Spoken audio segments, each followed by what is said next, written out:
Morning time stories. తల్లి ప్రేమ 2 మొదటి భాగంలో రజని యజమాని వెళ్ళిన తర్వాత వాళ్ళు ఫోటోలు చూస్తారు. అక్కడున్న ఫోటోలు చూసి వాళ్ళు చాలా ఆశ్చర్యపోయి రజనీతో, "ఈ అమ్మాయి ఎవరు?" అని ప్రశ్నించగా, అది నా చిన్నప్పటి ఫోటో అండి అని అనడంతో వాళ్ళిద్దరూ కూడా ఏం మాట్లాడకుండా ఉంటారు. వాళ్ళు భోజనం చేసి అక్కడ్నుంచి ఇంటికి వెళ్తారు. ఇంటికి వెళ్ళిన తర్వాత శకుంతల ఏడుస్తూ ఉంటుంది. "ఇప్పుడేమైందని నువ్వంత బాధపడుతున్నావు? మన కూతురు మన దగ్గరికి వచ్చిందని మనం సంతోషపడాలి." మన దగ్గరికి ఎక్కడ వచ్చింది? మీరు నన్ను మాట ఎందుకు విప్పనివ్వలేదు? చిన్నప్పుడు తప్పిపోయిన మన కూతురు ఇప్పుడు పెద్దయి ఎంత ఇబ్బంది పడుతుంది మనం చూస్తున్నాం కదా. నువ్వు నా కూతురే అని చెప్పడానికి మీకెందుకు మనసు రాలేదో నాకు అర్థం కావడం లేదు. నన్ను కూడా చెప్పనివ్వకుండా చేశారు. నాకు చెప్పాలనుంది, కాని ఇప్పుడు మనం గనక నిజం చెప్తే ఆమె మన దగ్గర ఉన్న డబ్బు ఖచ్చితంగా సాయం అడుగుతుంది. అయితే ఏమైంది? ఇప్పుడు తన కష్టంలో ఉంది. మనం సంపాదించిన డబ్బు ఇంకా మనం ఎవరి కోసం అందించాలి? అలా కాదు, నా ఉద్దేశమేంటంటే డబ్బు కోసమే మన దగ్గరకు వస్తే మనల్ని ఆమె ప్రేమగా చూడకపోవచ్చు, మనం మంచాన పడినా మనల్ని పట్టించుకోకపోవచ్చు. అందుకే నేను ఆలోచిస్తున్నాను. మీరు అమ్మాయి గురించి చాలా తప్పుగా మాట్లాడుతున్నారు. తను అలాంటిది అస్సలు కాదు అని అనడంతో అతను కొన్ని రోజులు నువ్వేం మాట్లాడకుండా ఉండు, ఎప్పుడు ఏం చేయాలో బాగా తెలుసు అని గట్టిగా మాట్లాడి వెళ్ళిపోతాడు. ఇక ఆ రోజు గడిచిపోతుంది. ఆ మరుసటి రోజు ఉదయం ఎప్పటిలాగే రజని అక్కడికి పనికొస్తుంది. ఆమె పనికి రాగానే శకుంతల, అమ్మా రజని, ఇదిగో నీకోసం నేను పట్టు చీరలు తీసుకున్నాను. ఇవన్నీ నీకే అమ్మా, తీసుకో. ఇవన్నీ నాకెందుకమ్మా? వద్దు, నాకిప్పుడు ఏమీ వద్దు. ఇంతలో రాజయ్య అక్కడికి వచ్చి, "మేము తల్లి తండ్రి అని నువ్వే చెప్తుంటావు కదా, మరి ఇవి తీసుకోవడానికేమవుతుంది? అంటే మమ్మల్ని దూరంగా పెడుతున్నావా? అంటే నీ ఉద్దేశమేంటి? మేము పైపైకే తల్లిదండ్రులమ్మా?" అయ్యో, అలాంటిదేమీ కాదు నా ఉద్దేశం. సరే, ఇవ్వండి అని అనడంతో వాళ్ళు ఆనందంగా వాటిని అందిస్తారు. ఆమె వాటిని తీసుకొని చాలా సంతోషంగా పక్కన పెట్టుకుంటుంది. ఇక తన పని ముగించుకొని ఇంటికి వెళ్ళబోతుండగా ఒక పెద్ద క్యారేజీ నిండా భోజనం. అమ్మా, ఈ క్యారేజీ నా మనవరాళ్ళకి తీసుకువెళ్ళమ్మా అని అనడంతో ఆమె ఆనంద భాష్పాలతో వాటిని తీసుకొని ఇంటికి తిరిగి వెళ్తుంది.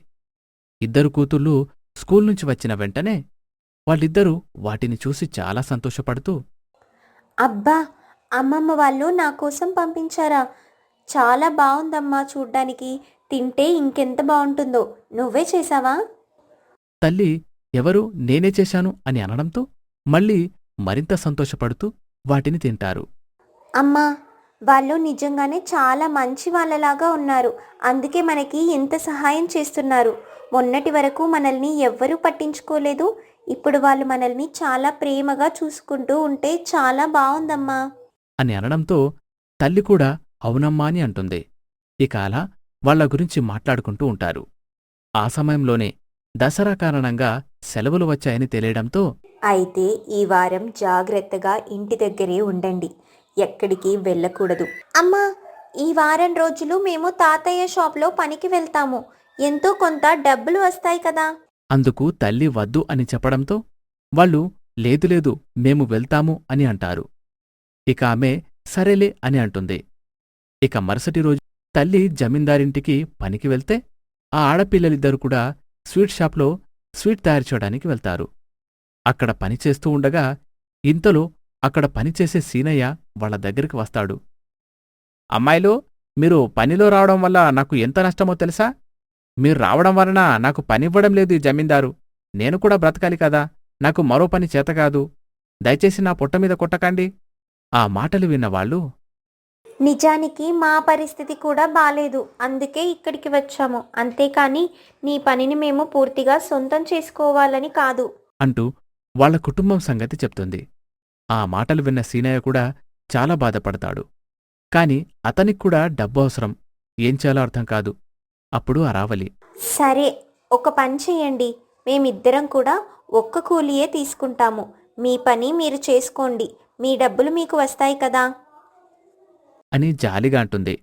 ఆ మాట వినగానే సీనయ్య కంట్లో నీళ్లు దొరులుతాయి. మిమ్మల్ని చూస్తుంటే చాలా మంచివాళ్లలాగా ఉన్నారు. కాని దేవుడు మీకు ఎందుకింత అన్యాయం చేశాడో అర్థం కావడం లేదు. సరే, అదే విషయాన్ని నేను యజమానికి చెప్తాను అని అనడంతో వాళ్ళు సరే అంటారు. ఇక అతను స్వీట్లు తయారు చేస్తూ ఉంటాడు. ఇంతలో జమీందార్ రాజయ్య అక్కడికి వస్తాడు. ఒరే సీనయ్య, ఆ పిల్లల్నెందుకురా పని చెప్పిస్తున్నావు? వాళ్ళెవరనుకుంటున్నావు? నా మనవరాళ్ళు. ఓనర్లుగా కూర్చోవలసిన వాళ్లచేత పనులు చేపిస్తున్నావా? ఆ మాట వినగానే సీనయ్య, అదేంటి బాబూ, వాళ్ళు వాళ్ళ గురించి ఇలా చెప్పారు అంటూ జరిగిన విషయం చెప్తాడు. జరిగిందంతా వాస్తవమేరా, కాని వాళ్ళు నాకు మనవరాళ్ళవుతారు. వాళ్ళని కౌంటర్ దగ్గర కూర్చోబెట్టు, వాళ్ల చేత పని చేయించమాక. సరే అయ్యా, నేనిప్పుడే చెప్తాను అని వాళ్ల దగ్గరికి వెళ్ళి అదే విషయం చెప్తాడు. ఆ మాట విని వాళ్ళు జమీందారు దగ్గరికి వచ్చి, తాతయ్య, ఈ వారం రోజులు ఇక్కడ పని చేస్తే డబ్బులు వస్తాయి కదా అని మేమొచ్చాము. మీరేమో ఇప్పుడు ఇలా అంటున్నారు. మేమేం చెయ్యాలి? మీకేం కావాలో అన్నీ నేను చూసుకుంటాను. మీరు కంగారు పడకండి. మీరు కేవలం కౌంటర్ దగ్గర కూర్చొని డబ్బులు చూసుకోండి చాలు. నేనున్నా లేకపోయినా ఈ బాధ్యత మొత్తం మీకే అప్పజెప్తున్నాను. జాగ్రత్త అని చెప్పడంతో వాళ్ళు సరే అని అక్కడ కూర్చుంటారు. ఇక వచ్చిన వాళ్లకి స్వీట్లందిస్తూ డబ్బులు తీసుకుంటూ ఉంటారు. అలా ప్రతిరోజూ జరుగుతోంది. అదే విషయాన్ని తల్లితో కూడా చెప్పడంతో ఆమె మరింత సంతోషపడుతుంది. రజని మనసులో, భగవంతుడా, ఇలాంటి కుటుంబాన్ని నాకు ఇచ్చినందుకు నీకు చాలా కృతజ్ఞతలు స్వామి. నా జీవితంలో సంతోషం లేదు అనుకున్నాను, కానీ వీళ్ళ వల్ల నాకు బాగా సంతోషం కలుగుతోంది. నా దగ్గర నుంచి నా భర్తను తీసుకొని ఒక మంచి కుటుంబాన్ని నాకు ఇచ్చావు అంటూ బాధగానే కృతజ్ఞతలు చెప్పుకుంటుంది. అలా రోజులు గడుస్తున్నాయి. ఎవరి పనులు వాళ్ళు చేసుకుంటూ ఉంటారు. అలా ఉండగా ఒకరోజు రజని షాప్ దగ్గరికి వస్తుంది. అక్కడ సితార అరావళితో మాట్లాడుతూ ఉండగా సీనయ్య రజనిని చూస్తాడు. రజనితో మాట్లాడుతూ ఉంటాడు. అప్పుడే రాజయ్య అక్కడికి వస్తాడు. ఏంటి సీనయ్య, నా కూతురుతో మాట్లాడుతున్నావు? మాట్లాడడం కూడా తప్పేనా బాబుగారు? మాట్లాడడం తప్పు కాదు, నుంచోపెట్టి మాట్లాడుతున్నావు కదా, అది దాని గురించి మాట్లాడుతున్నాను. అప్పుడు సీనయ్య, ఒక్క నిమిషం ఆగండి అంటూ కుర్చీ తీసుకుని వస్తాడు.